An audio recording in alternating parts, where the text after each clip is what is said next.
Je vous avais proposé un petit jeu pour choisir un titre que je ferai une lecture en vidéo.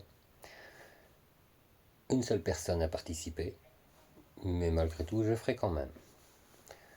Le livre qui a été choisi, Concours fatal. Les citations.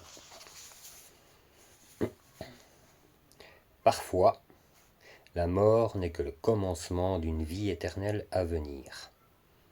Ça, c'est de moi. Le véritable signe de l'intelligence, ce n'est pas la connaissance, mais l'imagination. Albert Einstein. Veux-tu avoir la vie facile? Reste toujours près du troupeau, et oublie-toi en lui. Friedrich Nietzsche. Bon, désolé, je vais vous montrer, c'est plus simple. Voilà.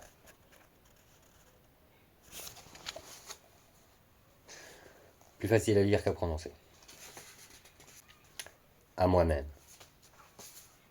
À vous aussi, qui pourrez comprendre un ou plusieurs personnages. À tous ceux qui aimeront l'inspecteur Durand, vous trouverez bientôt d'autres histoires de cet homme. En effet, il y a la nouvelle recrue, qui sortira en février. À vous, qui feuilletez ce livre, ou qui lisez l'extrait proposé,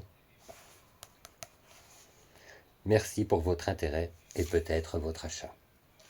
Donc, Concours fatal. Chapitre 1. Le concours. On va lire à la française, hein, les Belges comprendront. Je reprends. 17 juillet 1997. Un jour peu banal par cette chaleur, dans la ville de Charleroi. Le soleil écrasant vient amplifier la chaleur de l'air, déjà étouffant, d'une petite pièce mansardée. Au 3e étage d'un immeuble du boulevard Thiroux, un homme tape sur le clavier de son ordinateur. Il termine le dernier chapitre de son roman, qu'il compte proposer au concours, qui sera lancé dans une dizaine de jours par la maison d'édition H. Bordelais Éditions, fondée en 1982 par Hector Bordelais et son épouse Molly. Il est 14h18 lorsqu'il jette un œil à l'heure affichée sur son écran. Henri David, âgé de 23 ans, est plongé dans les dernières lignes de son tout premier polar.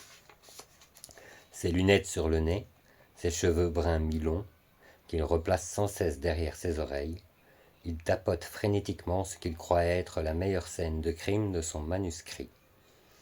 Au même moment, de l'autre côté de la ville, un autre homme vient d'achever son thriller. Samuel Smith, à seulement 27 ans, a déjà publié 2 romans dont 2 petites maisons d'édition, sans grand succès. Il compte bien remporter un prix lui aussi, dans ce concours qui commence dans 10 jours. Son histoire, centrée sur un tueur en série, lui semble prometteuse. Il la soumet à son entourage qui accepte de la lire. Malheureusement, l'enthousiasme n'est pas au rendez-vous. Seul Samuel s'y accroche avec ferveur. Pour ne pas le blesser, ses proches lui racontent diverses raisons, mentant sur leurs véritables impressions. Tous ont deviné trop vite l'identité du tueur, ce qui leur a coupé l'envie de le lire jusqu'au bout. Sur les belles mais fausses paroles de son entourage, il envoie son manuscrit à la maison d'édition le jour du lancement officiel du concours. Lorsque la date limite est arrivée, 17 500 personnes participent. 2 mois plus tard, les résultats tombent. Samuel finit à la 85e place. Henri, lui, termine à la 12e avec son polar. Son manuscrit a touché une majeure partie du comité de lecture. L'histoire les intrigue. La maison d'édition propose un contrat à Henri pour un tirage limité. Hector Bordelais reçoit Henri dans son bureau. Après lui avoir énuméré toutes les grandes lignes du contrat, il ajoute « Elle ne sera pas le best-seller de l'année, comme le grand gagnant, jeune homme. Mais si le retour des lecteurs est aussi favorable que celui du comité, nous envisageons une plus grande diffusion. Voici le contrat que nous vous proposons.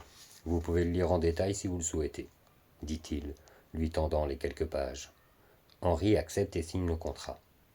Être publié est déjà une grande réussite, et cela me permettra peut-être d'écrire et de publier d'autres romans dans les années à venir, songe-t-il, le cœur battant d'euphorie.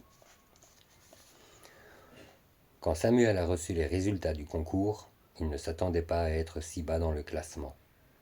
Il s'imaginait déjà enchaîner les dédicaces dans les plus grandes librairies du pays, répondre à des interviews, des invitations en radio, à la télévision, et voir son visage affiché sur des panneaux publicitaires, vantant son dernier roman comme une publicité automobile.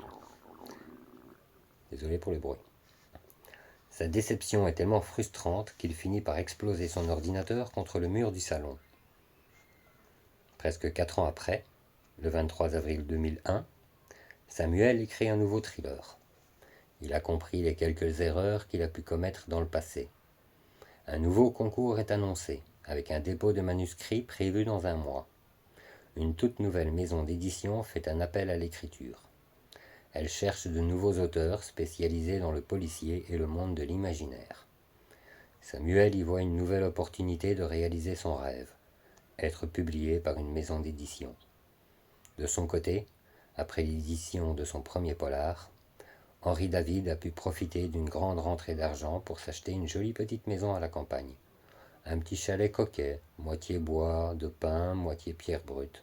Spacieux juste comme il le faut, construit non loin d'un bois et d'un lac, où il aime se détendre à la pêche, au cou comme au carnassier. Attraper un brochet et surtout le sortir de l'eau est un vrai sport pour Henri. Installé dans ce cocon, il se consacre désormais entièrement à l'écriture de nouveaux romans.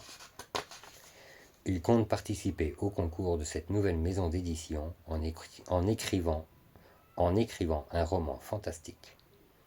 Il a toujours aimé lire les histoires de Jules Verne, Edgar Allan Poe. Il passe plusieurs jours et plusieurs nuits à construire son monde, peaufiner ses récits, allant jusqu'à créer lui-même les cartes et illustrations dont il se sent capable de réaliser. Il l'intitule « Le Royaume perdu ». Lorsque les résultats tombent, Henri se classe 7e. Samuel, lui, voit une nouvelle fois son manuscrit refusé. C'était le chapitre 1.